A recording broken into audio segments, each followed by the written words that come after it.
Kia koe Phil, nau mai hara mai. Welcome to Hamilton.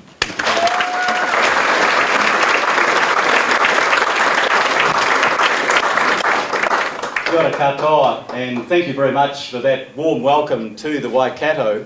Today I want to talk about really what Labour's priorities are, economic and social priorities, or at least some of those priorities that we have for this year, 2010. I've got to say that last year, 2009, was a really tough year for many people. And that was highlighted to us when Sue and I went to the Citizens Advice Bureau here in Hamilton this morning.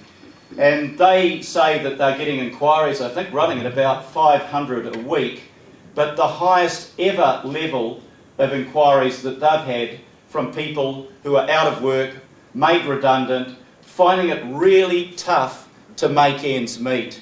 And they gave us a rather tragic example of a man with the children as dependents that had called just before we arrived there.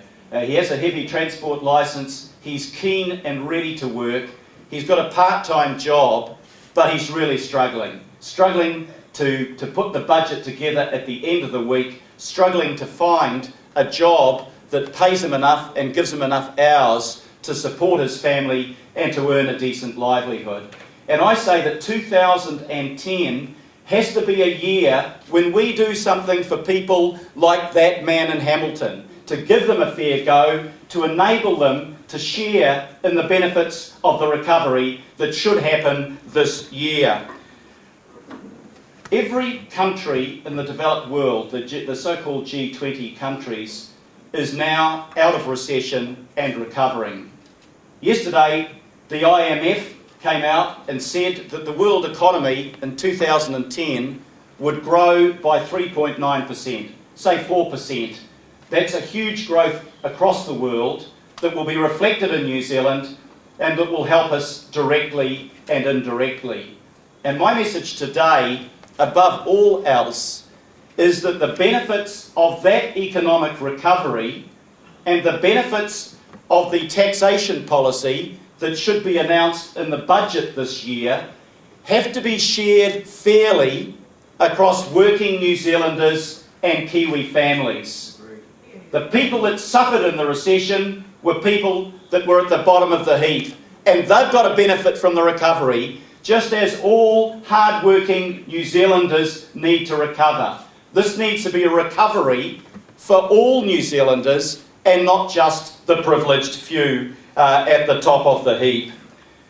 I've got to say that it's a great thing that the world recession that a year ago we feared might have turned into a 1930s style depression was much more shallow and short-lived than most of us expected.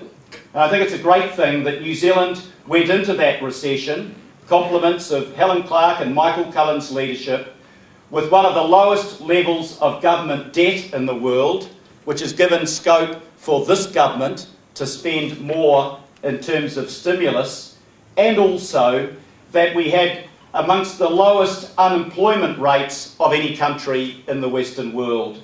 But notwithstanding that, clearly there are too many people who have suffered in New Zealand during that recession, while this government has sat on the sidelines waiting for economic recovery internationally to do its job for it. And I say that the government has to come off the sidelines and it's got to be activist in doing something to help ordinary New Zealanders to get ahead. Because it's not good enough that we've got 150,000 New Zealanders that are officially out of work at the moment. You know, we used to use that term dole queue. It actually doesn't happen today because if you're unemployed, you don't physically line up at the Department of Work and Income to get your unemployment benefit. But last week we saw something pretty similar to that. There's a new supermarket, a Countdown supermarket in South Auckland. They were advertising 150 jobs. Not well-paid jobs, jobs that pay probably around $13, $13.50 a week. How many people were out there, well, an hour, I'm sorry. A week would be a little extreme, even for this government. $13.50 an hour. How many people were there trying to secure one of those low-paid jobs? On the first day, 2,500 New Zealanders queuing in the heat to try to get a chance to earn a livelihood. On the second day, another 1,000 people. Don't anybody tell me that New Zealanders are out of work because they don't want to work. These are people desperate to earn a livelihood, and they were there in their thousands, and we saw the human face of what unemployment means.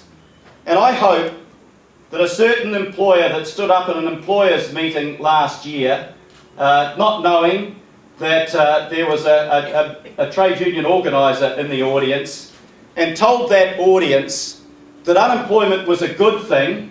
It enabled employers to drive down wages and to wind back working conditions.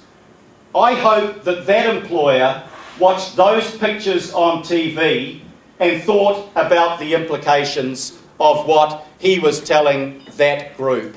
Because unemployment is in no way a good thing. It undermines the soul of our society. It creates human tragedy. It denies people the basic right, the right to earn your livelihood. That's why unemployment, reducing unemployment, has always been a priority for New Zealand. You know, and a year ago, almost to the day, we had a thing called the Job Summit. It was to be anything but a talk fest, we were promised, but that's all it's turned out to be. A lot of talk, no delivery. And compare that with our neighbours across the Tasman, the Rudd Labor government. You know, Australia for decades has had higher unemployment than New Zealand. Now it's lower and it's dropping while ours continues to go up. And what is the cause of that? Because a Labor government across the Tasman was determined to do something to reduce unemployment, and our government was determined to sit on the sidelines. So 2010 needs to be a good year for those who over the last year have made the sacrifices, for those who have lost their jobs, for those who have had their hours reduced, for those who have really battled to have something left over in their budget at the end of the week. And this recovery can't just be a party at the top floor. It's got to be sharing that benefit, helping out those who have had it tough in the last year. We want to see New Zealand managed for all New Zealanders, not just for a privileged elite. And the first test of that for this government this year was yesterday. The minimum wage. Well, wasn't it generous? 25 cents an hour. $10 a week in gross terms, but by the time you paid your taxes and your extra ACC levies, $6 a week. You know what $6 a week will do for a hard-pressed family? It'll buy one family-sized box of Weet-Bix. That isn't good enough. It needs to be much more than that. If people do an honest working week, surely they are entitled to a living wage. In this country of ours, everyone that puts the effort in, that works honestly, that does their best for themselves and their families, deserves a living wage. And I reject the argument that that would have lost jobs. What lost jobs was when there were tax cuts last year, 30% of the tax cuts went to the top couple of percent, and nothing went to people with families earning less than $40,000.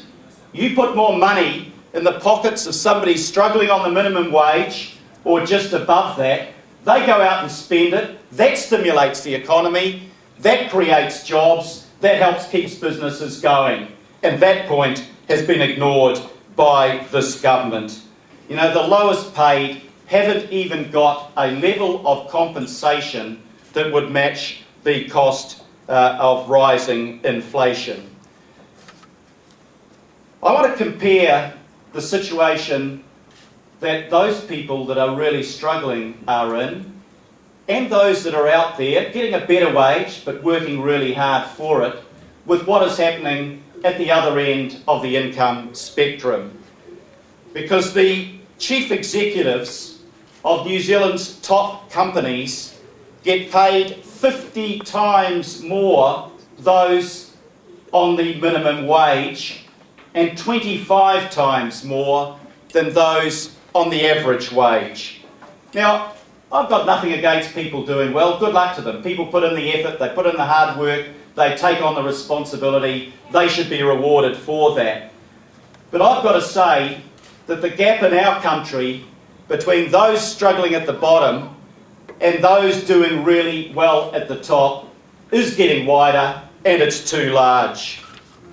If we're going to tip the balance back in favour of hard-working Kiwis, in favour of the many, not the few, then the one place that the government can show leadership is in the public sector.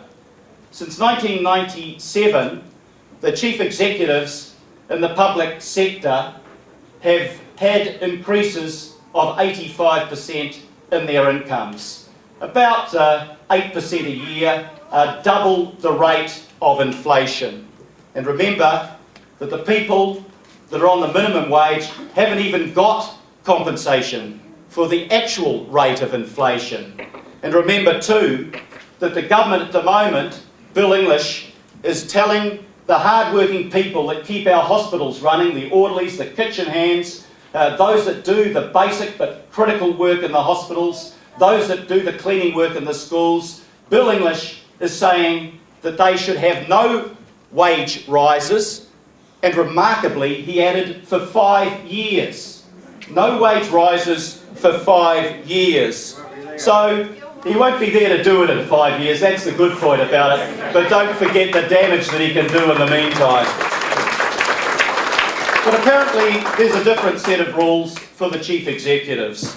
They get paid about the same as their Australian counterparts, even though their jobs and the level of their responsibility is smaller. We believe that no public sector chief executive actually needs to get a salary higher than the base salary for the Prime Minister. You know, if 400,000 or nearly 400,000 isn't enough for you to be the head of a public service department, then maybe you've got to examine what the word public service actually means. We're not talking about cutting salaries, but we are saying that a future Labor government will put a cap on the salaries of those in those positions, and we believe that that should be happening in the private sector as well. For those that think that that's a particularly radical idea by a socialist Labor government, I've got to say the same idea is being promoted by the Conservative Party in Britain at the same as we speak. It is something that when times are tough and you're asking for sacrifice at the bottom, then surely it's not too much for those at the top to share in the sacrifice. I was with Parakura Horomia last year at the 28th Maori Battalion reunion, and those are people that I have a huge admiration for. They are the taonga of New Zealand today. But I recall that when they and people of my father's generation went to war, what we said was that the sacrifice would be equal, and the sacrifice was equal. Didn't matter whether you were low paid or high paid if you were serving your country. Well, surely when we're in peace and when the economy is recovering, the benefits have got to be equal, and any restraint that needs to be shown still should be shown from the top and by example. There's another thing that Kiwis have been talking to me about this year and over the summer as I've got around. You know, they're working hard to try to make life better for their families. And they don't mind paying their taxes for the education services and the health services that all of us use. But what they have told me is that they deeply resent the fact that too often well, they're meeting their share of the burden. There are others in our community that are taking but not making a contribution. And we can think of all sorts of examples for that. We can think of those reckless and greedy financiers that were internationally and here in New Zealand responsible for the global financial crisis. You know, it offends me when I see those people still driving their Porsches, still living in their mansions, still having their exquisite holiday homes, while other people have lost their life savings, have lost their jobs or both, and will never get any recompense for the lies that were told and the recklessness of the CEOs and the directors of those finance companies. And I say that it's wrong that the SFO, the Serious Fraud Office, is only now contemplating whether they will prosecute those people. Those people have been in breach of the law. They need to be held to account.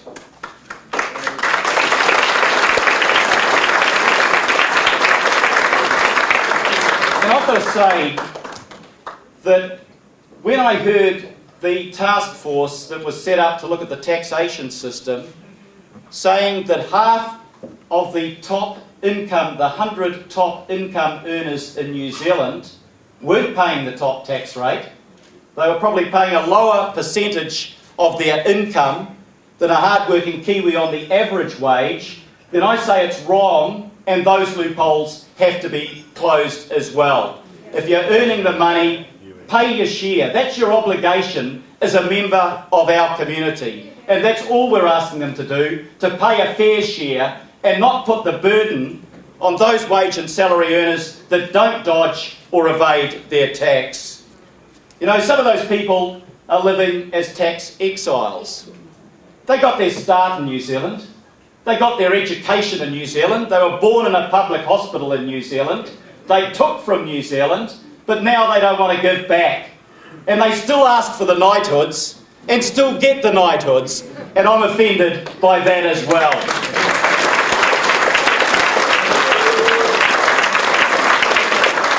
You know, if there was anyone in New Zealand that deserved a knighthood in the New Year's Honours list, other than those that made a lot of money out of brewing, I would have mentioned Heather May and James Tahoro. They're a Hamilton couple living here in your region. Between them, they have fostered nearly 400 children, giving them a decent start in life. And I say they've put their lives into what they have done. They have contributed to the community. Those are the people that I really admire. Those are the people that deserve recognition in the honours list, not those that simply did their job and got paid really well for doing so.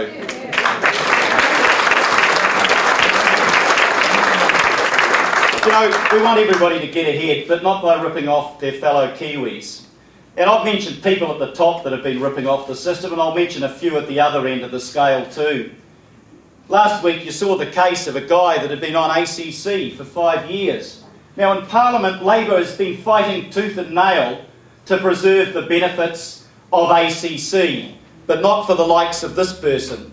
He had a bad back, he reckoned, but then the neighbours videoed him lifting boulders around his section as he landscaped his garden doing the heavy work.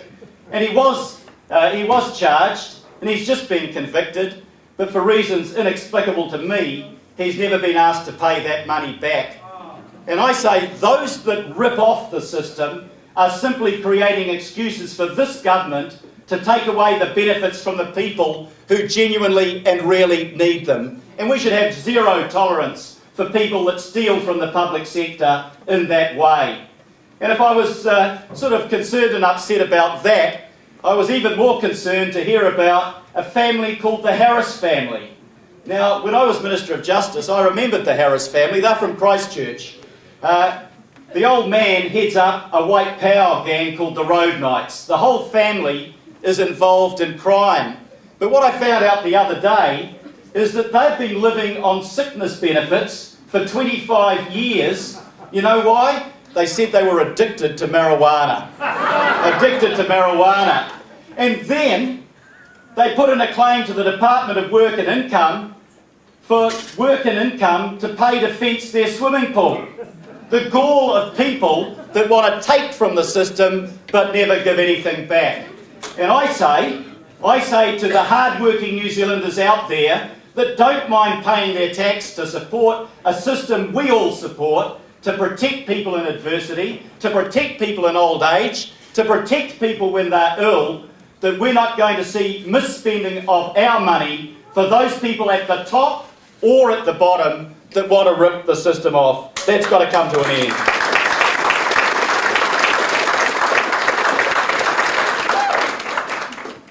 Labor will fight to protect our social services for those who need them to the bitter end against any cuts that this government might intend to make in the budget 2010 or afterwards.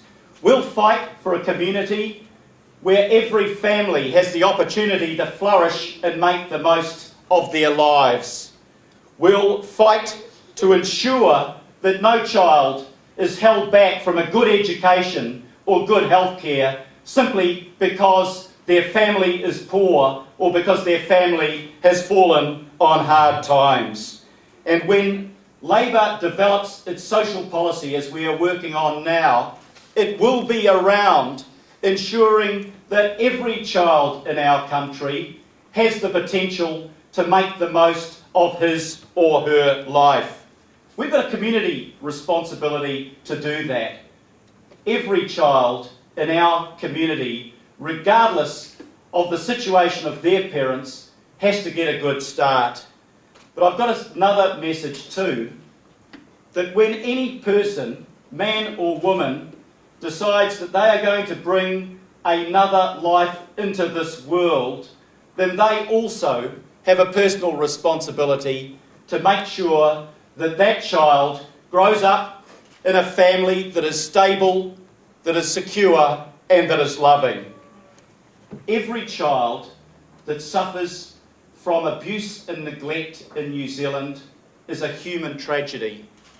And it breaks my heart as a New Zealander to learn that 12,000 children each year are found by Child, Youth and Family to be victims of abuse and neglect. We cannot continue to tolerate that situation. It's a human tragedy, it's a loss of potential, social potential, and it's a huge cost to our society too, when that person, alienated and from a background that has given them nothing in life, no start in life, shows their resentment and becomes the cause of social problems and of crime.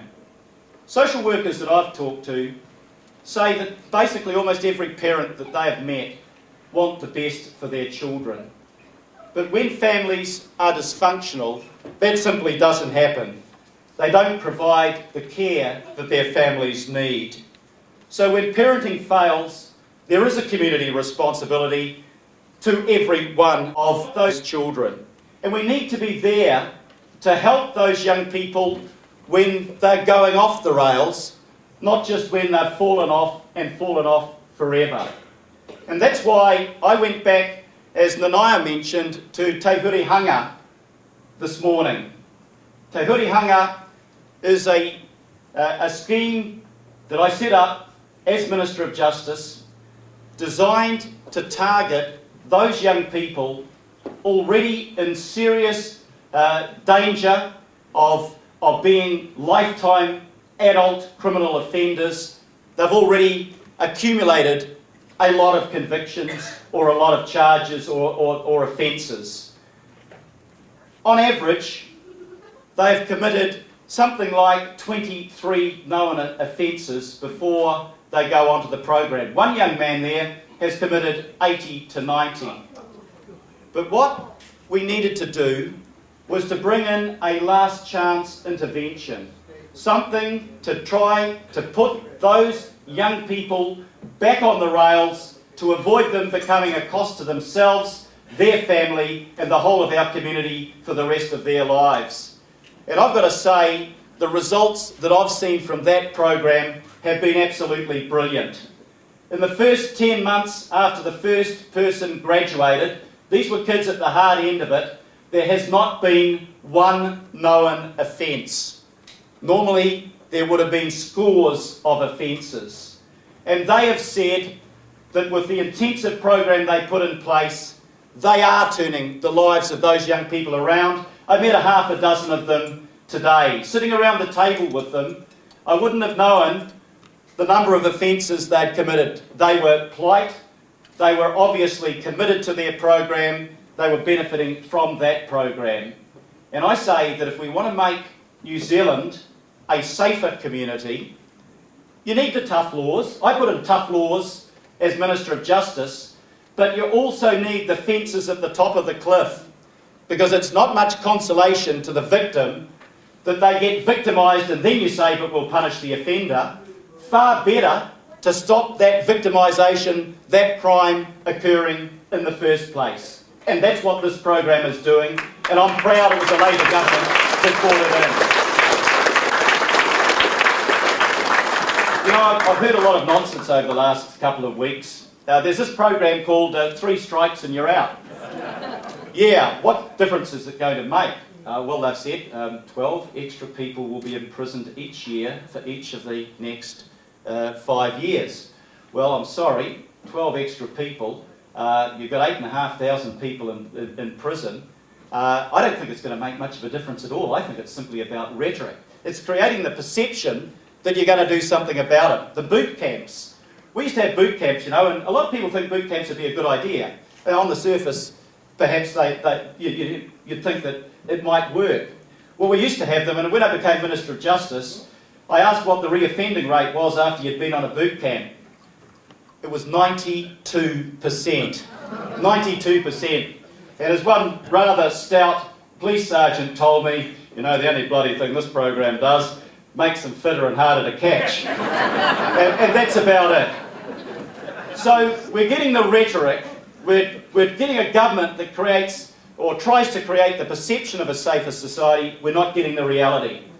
And I'm worried that 2 months before the funding for Te Hurihanga runs out, they have still not been told as to whether that funding will be renewed. 20 staff, capable, committed, working around the clock, haven't been told whether they will have a job as of the end of March.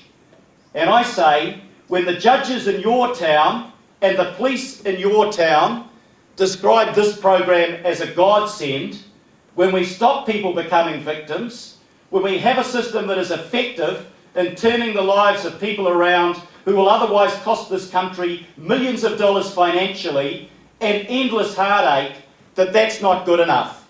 And I want to hear from Simon Powell, and we'll be talking to him about when he is going to let this program and the people in your community know that it will continue to be funded. Because this is a program that has actually helped make your community safer. Let's deal with reality. Let's not deal simply with political rhetoric about things that don't work. And we are committed to continuing to support that. You know, it's not just about waiting till kids get into trouble. It's what you can do to stop them getting into trouble. And one of the things that we need to address in this country is underachievement in education.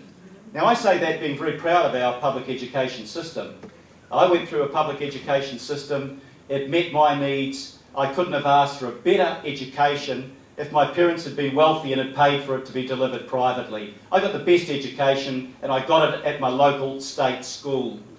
But the fact remains that there are sections of our community that our education system is not dealing with well at the present time.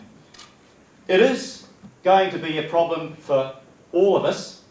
It is a problem for a generation that is coming through. It is a real problem for the Māori and Pacifica community that have larger families, because those children will be our students of the future. They will be the workers of the future, paying for your and my superannuation. And New Zealand won't succeed unless we deal with the problem of underachievement in education. A problem that sees 1 child in 5 leave school before they're 16. Now, I know that the future in New Zealand is about a country that will be short of skilled labour, but only 1 job in 10 will involve unskilled work. We must upskill our community. I know that having 25,000 teenagers currently not in work, not in education and not in training, 20% of our teenagers is bad for those kids and bad for our community, and not enough is being done. That's where you can really tackle the ongoing problem of unemployment. And I know that it's wrong too that 4,000 children each year are kicked out of the education system, but where are they kicked out to?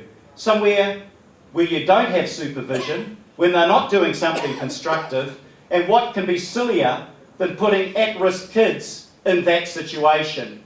80% of the children that appear before our youth court are children that ought to be in education, but they've dropped out or they're not attending. And those are the sort of things that we need to address. You know, the greatest challenge for Māoridom won't be about foreshore and seabed, and it certainly won't be about whether a flag flies over the harbour bridge once a year. It'll be about the future of all of our Māori kids and ensuring that they get the best education that they can. And Kelvin Davis, our newest Māori member of the Labour caucus, wrote an article the other day that I thought was pretty good. And he said the greatest challenge facing us is to make sure all of our kids are fed, all of our kids are educated, all of our kids are cared for, and will go on to be successful, to be leaders, to contribute to themselves, their family and their community. And I think that that is absolutely right. So we need to address educational unachievement, and that will be a policy development priority for the Labour Party this year. Lifting skills is clearly an important way in which we can get our economy to perform better, but it's not the only way. And there are things that we will be doing, and there are things that we have done that are totally different to what the National Party is doing and has undertaken to do. We know that the future has got to be for a high-skilled, high-educated, high-tech, high-wage New Zealand. And one of the ways we were going to do that is through research and development. You know, building on that innovative streak in New Zealand that gave us the number 8 wire tradition. But what happened to research and development? They scrapped the tax credits and they dismantled the Fast Forward Fund that Di Yates worked hard on, that she knew would make a real difference for our primary sector. So our future, Labour's future, will be about skills, it will be about research and development, but it needs to be about something in addition to that. For 20 years we've had a monetary policy that succeeded reasonably well in keeping prices down, and that's really important. But it did things that didn't help our economy. It provided an overvalued currency and a volatile currency. And you talk to our exporters and listen to them about how hard that made their job for them. And it also meant that to control inflation, you put up interest rates. So we've often had the highest interest rates in the world, and that in turn has added to the pressure on our currency. And one of the other things that Labour will be doing differently when it gets back into government in 2011 will be about a monetary policy that works for our export and for our productive economy.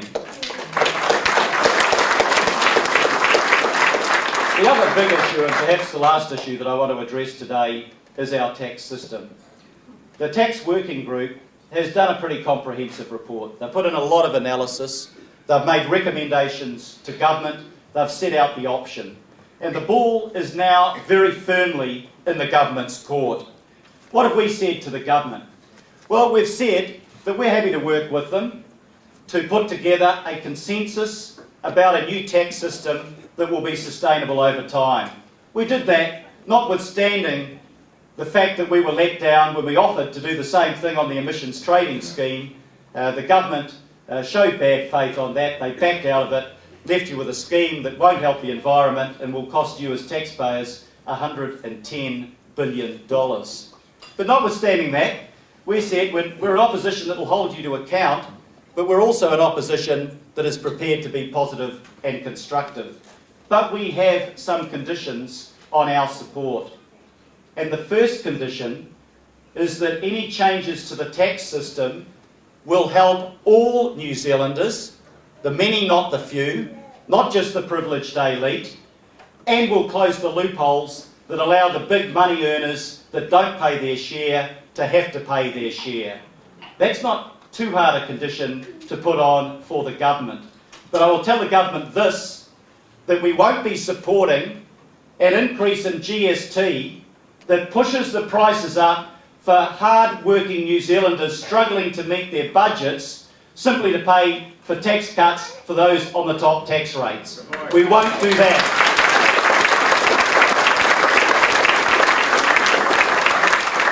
And the other thing that will be the condition is that we need a tax system that encourages investment in the real economy, the productive economy, not simply speculation. We've got something like $200 billion worth of investment tied up in property, commercial and rental properties. And the return on that is not a return at all to the tax system. It actually costs the tax system nearly $500 million. Well, we won't get the jobs, we won't get the high-skill, high-tech, innovative economy if we tax the productive sector in a way that is much harder on them than those that indulge in speculation. And frankly, you won't get a recovery if you invest in a system that relies on speculation and soaring house prices and not a growth in the real economy.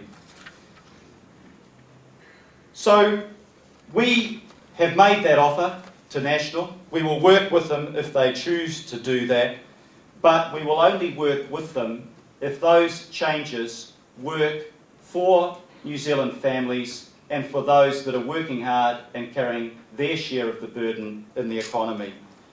To conclude, my speech today has really followed the theme that Labor is a government that believes, or will be a government that believes in governing for the many, not the few. It's been about how we might grow and build a stronger community.